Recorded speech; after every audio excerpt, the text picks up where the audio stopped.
everyone. It's Ashley Gronewald with Hunter Row Real Estate, and I have my friend Amber Cullum here with me today, and she's been on before. So if you haven't listened to the other episode we had together, please go back and listen to it. But Amber has kicked off this amazing podcast called Grace Enough, and if you haven't listened to it, I encourage you to do that today. I listen to it weekly. I love it. It's awesome. She brings really great content with really great interviews and questions. So thank you, Amber, for joining me again on mine. Thank you, Ashley. I appreciate the introduction. Absolutely. I was just telling Amber that I'm essentially copying what she's doing because I love what she's done with her podcast. And so I'm copying her. And so if you like anything that I'm doing, go listen to hers because I get some ideas definitely from her. That's what we have to do. Copy other people. Exactly. When you're doing it right, why recreate the wheel, right? That's right. So the one topic that you had suggested talking about, which really interested me, was how to rethink comparison. Because I would say for me, comparison has probably been a struggle as long as I can remember in school, academically, or physical appearance as I was developing as a girl into a woman and comparing to other girls. I can remember memories of that and just how it's been a struggle to fight for friendship over comparing to a girl and being afraid and intimidated by them because I didn't think I measured up. So I am so thankful and encouraged to hear that you have a different perspective for us today. And so I want to jump right in if you're okay with that, because our time is going to fly as it always does. And let's just jump in because you have thoughts on how we can rethink this. So my first question, and I know you're into Enneagram, so you can appreciate, I'm an Enneagram 3. I believe you're 1. Is that right? Mm-hmm. Yeah. I gravitate to 1s and 3s. So if you're 1, 3, or 8, really is my life. If you're 1, 3, or 8, you should be in my life. The fiery ones. The fiery ones. I know. Why do I do this to myself? So as an Enneagram 3, a performer, achiever, you can imagine comparison is a big part of that. And monitoring success and how I'm doing in life is comparison. And I can often determine my worth by comparison. Mm-hmm. But that can definitely get me into trouble. So what would you say to others that are using comparison as a way of determining their worth? I mean, the first thing that I would say is that we have to acknowledge that comparison is a normal part of assessing the reality around you. I think so often we come at it, and so many other topics as don't do this, don't do this, don't do this. And so often that provides us no framework or frame of mind to say, but I am doing it. So what does that mean? Sometimes if we just normalize it, not normalize it like everyone should do it, because there's certainly unhealthy comparison, but to realize like that is actually the way our brains have been wired to assess reality. So if we completely take comparison off the table, how do we know right and wrong? How do we know good and bad? We won't know those things. I mean, we learn as kindergartners to take a cat and a dog. What's the same and what's different? That's comparing and contrasting.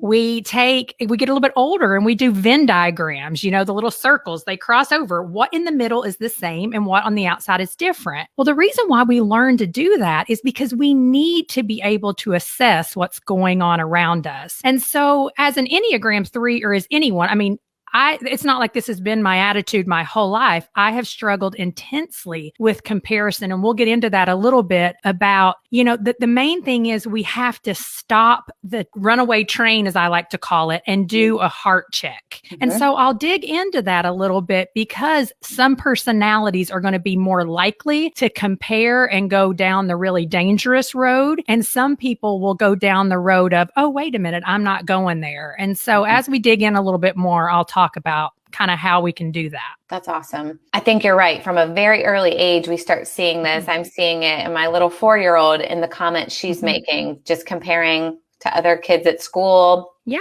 Or even the princesses that she's seeing, in movies, that she's making comparisons from herself to them. So I've often heard, and you've quoted this too, like, don't compare yourself to others, or comparison is the thief of joy. Which I think that those probably have some valid aspects to them. Yes. But how do you see it maybe as a tool to point us towards godliness? Yeah. So the thing with comparison is, so Abigail Dodds is an author, and she is the one who first really got me digging into this. And I'm going to just look at this quote so I don't mess it up, because She says comparison is a fundamental part of being human because it's how we acquaint ourselves with reality. And so that's kind of what I said before, but when you think about your daughter comparing herself to a princess, we can automatically just think, oh, she's looking at only the vain parts.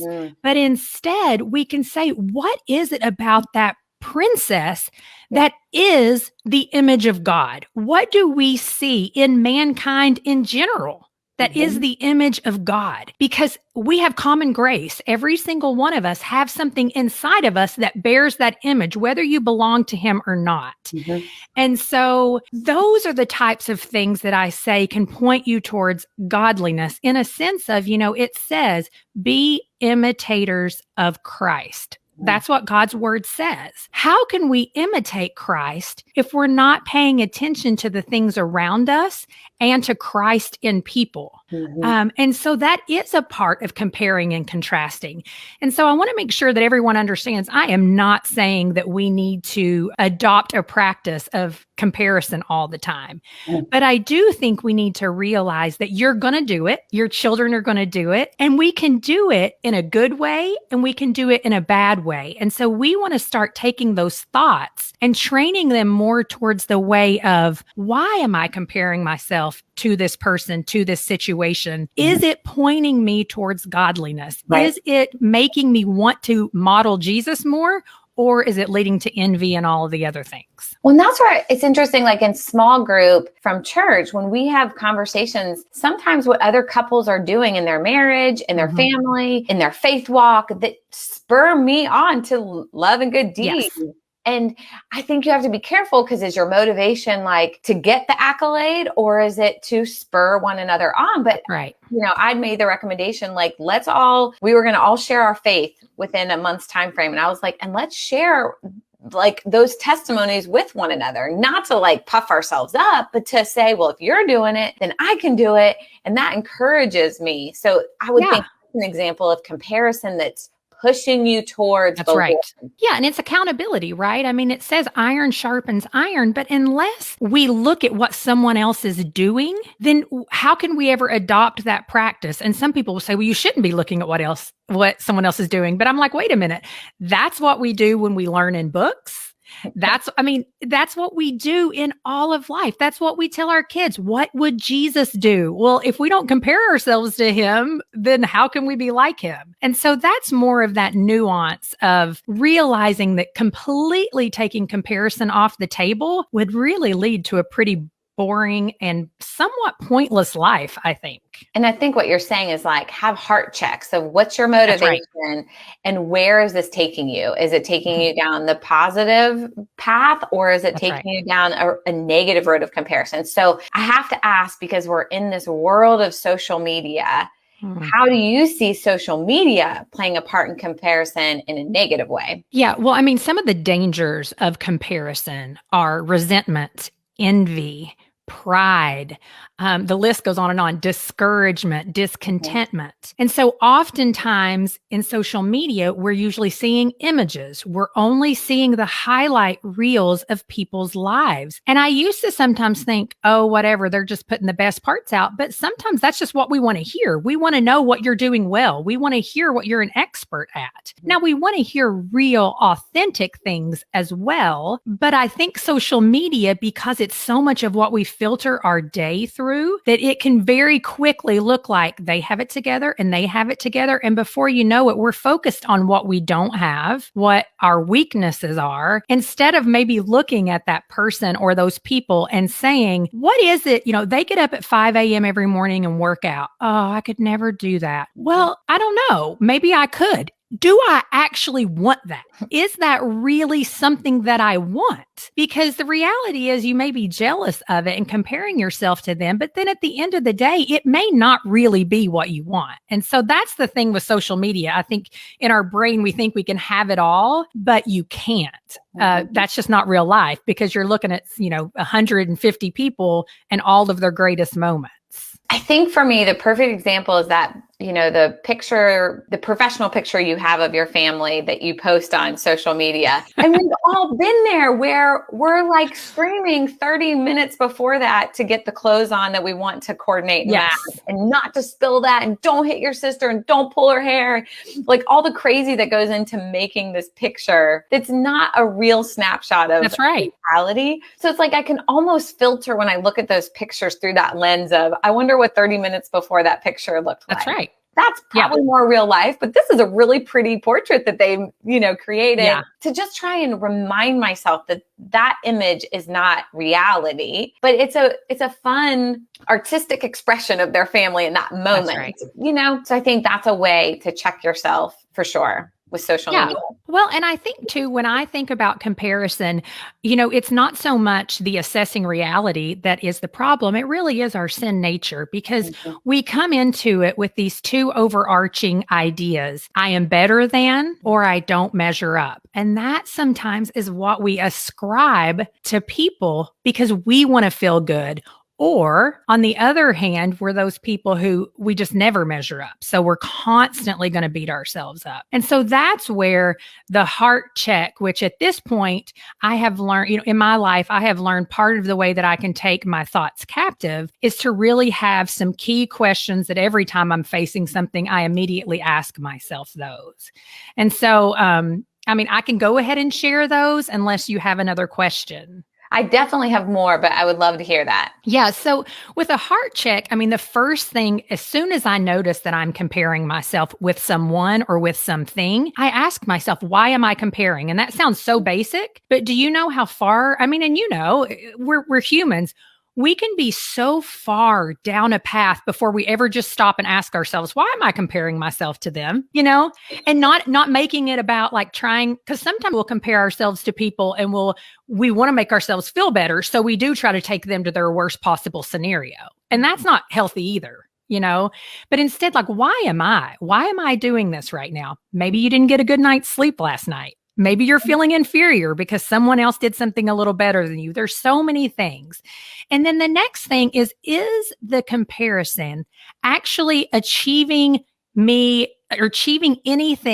that's going to motivate me towards change? Is it doing any of that? Because a lot of times we want to see different results, but instead of during the comparison thinking, like, what could I do that person's doing that would make me maybe achieve a goal? For example, for me, I'm just an early morning person. And I tell people all the time, the goal is to get in God's word.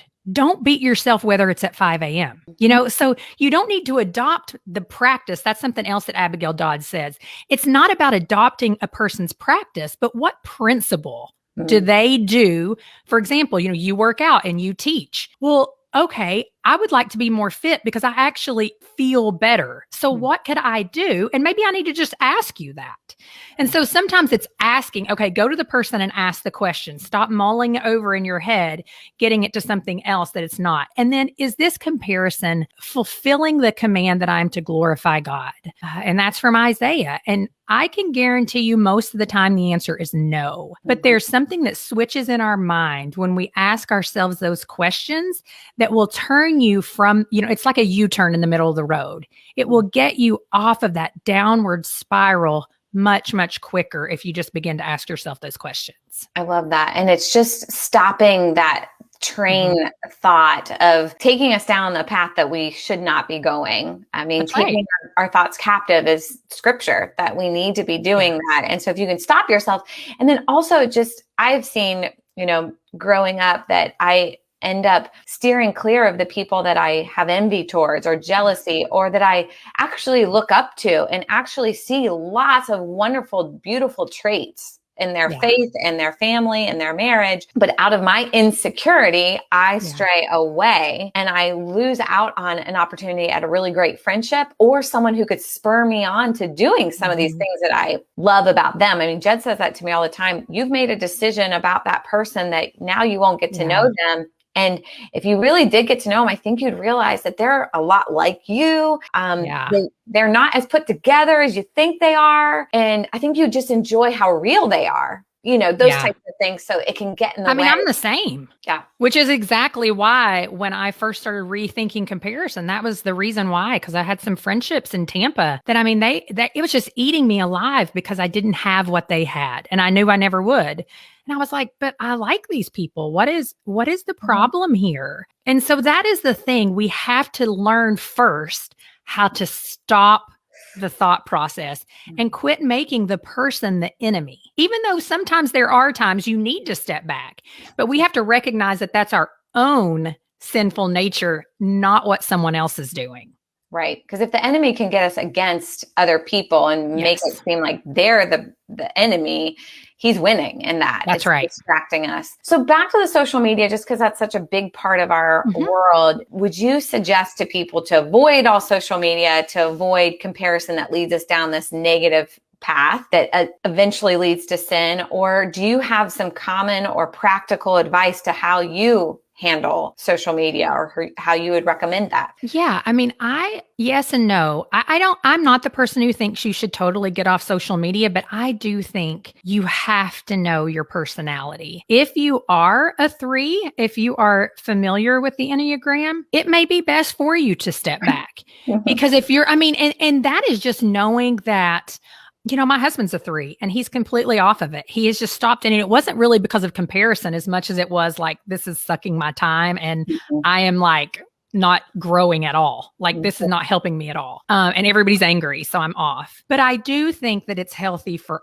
all of us to actually have time blocks that we are saying, this is a time we can be on social media and this is a time I cannot, particularly if you have children, because we don't want them to spend all their time on it. And so what are we modeling? And I'm speaking to myself here because I am totally addicted to social media. It's part of my job, not to be addicted, but to use it as a tool. And then the whole scrolling thing, the other recommendation is I have said, don't just follow all the people that you like. And some people will say, oh, that's cancel culture. It's actually not. Our brains are not wired to know what's going on in 50 million people's lives at one time. It sets off something in our head that's very similar to the flight or fight mode that we have. And you're not meant to live in that world all the time. If we were, we would just be, all the time, which is exactly what we're seeing, more and more anger. And then the other thing I would say that I have really started doing is on my phone, I just set the screen time to where, it doesn't come on until a certain time in the morning and it goes off at night. And then my phone just lives somewhere else during that time. And that gives your brain a break. And it's hard. It's hard. I break it all the time, but I know it's the best practice. I know it's a good habit. And so when I mess up, I just start again the next day. So those are the few things that I would say. And I would just share just a little tidbit. I would say I'm not addicted to social media, but I'm addicted to other things. So don't even elevate that. My addiction is to sales. So when you guys go to Facebook, I'm looking at who's the next sale that I'm going to get. So don't feel any, bad about yourself about that. But one thing that helped with Facebook, particularly for me, is just following a few people. Like, it's so boring to me because I only follow like my mom, my sister-in-law, and my brother, so it's like literally I'm through all of the updates within 2 seconds. And then it's like, I saw these yesterday. All done. Like, it's over. Yeah. And again, for me, it's just, it keeps it very, I can go to it if I need it. So I could type in a friend from college that I need to check in on and see kind of what's going on, but I'm not following her daily. Yeah. So that has worked for me. And then again, because I can get discontent, and I hate the feeling of discontentment, that just scrolling and looking at every girl in their swimsuit in the summer does nothing good for me. It only makes me neither. So it's like me too. So I'm the same. I'm not going to set myself up for it. So those are little things that I'm cautious of. So how do you see comparison damaging relationships, particularly marriages, friendships? How do you see it creeping in and destroying there? Well, I think it's so similar to social media, right? When you really start thinking about the dangers of it, the pride, the envy, the shame, the resentment, they they have a great relationship and we don't. Their family is healthy and ours isn't. They're financially stable and we're not. It's like one multiplies another. You feel resentful and then you're jealous and then you're discontent. And so it's not just one of these things that come in, it all creeps in. And we see that it happens to me. And that was what was happening to me in Tampa was I was becoming so discontent with what we had, even though we were so well off, but it wasn't the same level as everyone else. And so those are the things that I see. And the way that I've tried really, really hard to break those cycles is daily gratitude, making that list of what am I grateful for? And if you're really struggling in a relationship, let's say it's, you're comparing your marriage to someone else's marriage, the best thing you can do is commit for 10 days and maybe longer to write 10 things about your marriage that you're thankful for. And that may simply be that you have a healthy husband that lays in bed beside of you at night. I mean, it may be hard to find those 10 things, but it is scientifically proven that gratitude will change your perspective. And so you see it destroying all kinds of relationships, but that would be the very first thing that I would say, whatever relationship that you're feeling like my friendship with these people are being destroyed, write down what about that friendship that you're grateful for. I love that. And it's so simple and easy that you can do. Yeah. And I was just thinking too, if just to protect the friendship or the marriage or whatever the relationship is, even maybe bringing that to that person to say, yes, I hate that I'm feeling this right now, but since you bought that new car or since you've been on that diet, whatever it is that's kind of triggering you to have jealousy or discontentment, just saying, I love you, but this feeling that I'm starting to feel towards you is creeped in. And I just want you to know that, because bringing light to sin, like the enemy runs from that. So I think that that could be. Well, and that's the other thing too, like praying for the people that you're comparing yourself to is also very, very powerful. Just the other day, I was really, really struggling and feeling like someone was my adversary.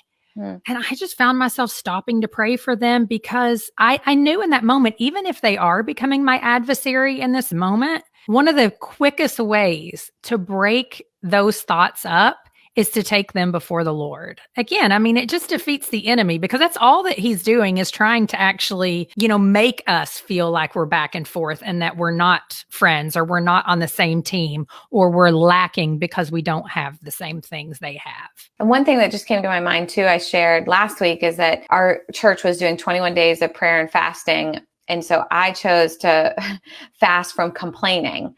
And I haven't done it successfully for all 21 days, but it has been on the forefront of my mind. Kind of like you're saying, if you can stop and pray for someone that you feel anger or jealousy towards, like for me, when that complaining thought has come to my mind, to stop and turn it around. So it's essentially, whether it's towards my kids, I can be like, I'm just thankful that I have kids and that they're here with me and I get to be with them, or with Jed, if I get frustrated when that complaining thought comes to my mind and, on my tongue. Oh, yes. I feel like I'm grateful that he is here and he's a great dad. And so it's like flipping the switch. Right now, it's just me just stopping the negative. But the next step would be the gratitude, which I love that idea. So I know you gave us some tools there to use when we're struggling. So just stop in that moment and ask, why am I on this path? And then, like, is this path one that's pushing me towards godliness or one that's pushing me towards sin and despair and discouragement? Is there anything else that you would suggest